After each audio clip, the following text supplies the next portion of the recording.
मां आनंदशीला, जिनका जन्म 28 दिसंबर 1949 को वडोदरा, गुजरात में शीला अंबालाल पटेल के रूप में हुआ, एक साधारण परिवार से थीं, लेकिन उनकी महत्वाकांक्षा साधारण नहीं थी।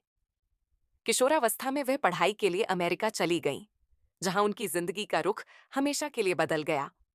वहीं उनकी मुलाकात रजनीश आंदोलन और उसके करिश्माई नेता भगवान श्री रजनीश, जिन्हें दुनिया बाद में ओशो के नाम से जानने लगी, से हुई।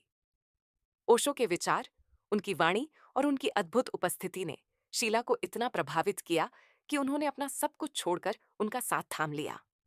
शीला अब मां आनंद शीला बन चुकी थीं, ओशो की सबसे करीबी और सबसे भरोसेमंद सहयोगी। 1991 में जब ओशो ने अमेरिका में ओरेगन के एक दूरस्थ इलाके में राजनीशपुरम नामक विशाल आश्रम बसाया, तो उसकी पूरी जिम्मेदारी आनंदशीला के हाथ में दी गई।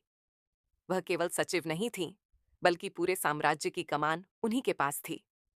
भूमि अधिग्रहण से लेकर करोड़ों डॉलर के फंड का प्रबंधन, हजारों अनुयायियों की व्यवस्था और बाहरी विरोधियों से टकराव, हर फैसले में उनका अंतिम शब्द चलता था।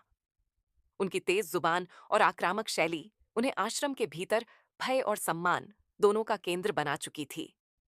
लेकिन 1984 में एक घटना ने उन्हें दुनिया की सुर्खियों में ला खड़ा किया।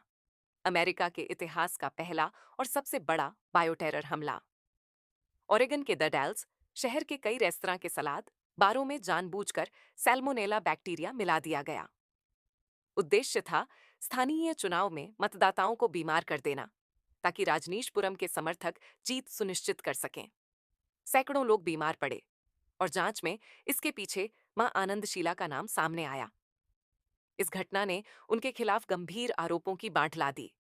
वायर टैपिंग, अप्रवासन धोखाधड़ी, आगजनी और यहां तक कि एक अमेरिकी अभियोजक की हत्या की साजिश।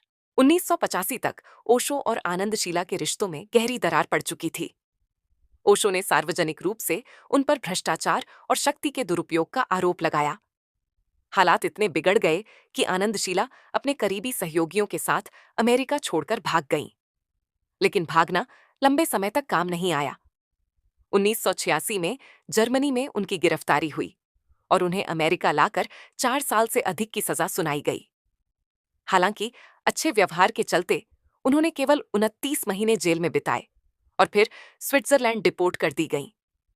स्विट्जरलैंड में उन्होंने एक बिल्कुल अलग जिंदगी शुरू की, मानसिक और शारीरिक रूप से अक्षम लोगों के लिए नर्सिंग होम चलाना। उन्होंने खुद को सार्वजनिक जीवन से दूर रखा, लेकिन अतीत की परछाइयां उनका पीछा करती रहीं। 2018 में नेटफ्लिक्स की डॉक्यूमेंट्री वाइल्ड वाइल्ड कंट्री ने उन्हें फिर चर्चा में ला दिया, जहां उन्हें एक करिश्माई, चालाक और विवादित महिला के रूप में दिखाया गया। इसके बाद 2021 में सर्चिंग फॉर शीला में उनका भारत लौटना और पुराने सवालों से जूझना फिर सुर्खियों में रहा। आज भी मां आनंदशीला कहती हैं, मैंने ओशो से प्रेम किया था और वह प्रेम आत्मिक था, शारीरिक नहीं। लेकिन उनकी कहानी सिर्फ प्रेम की नहीं, बल्कि सत्ता, महत्वाकांक्षा, विश्वासघात और पतन की भी है। ये कहानी उस औरत की है जो एक समय दुनिया के सबसे चर्चित आध्यात्मिक गुरु की सबसे करीबी थी और फिर उसी नजदीकी ने उसे अपराध, अदालत और जेल तक पहुंचा दिया। मां आनंदशीला का नाम आज भी रहस्य, रोमांच और विवाद का पर्याय है।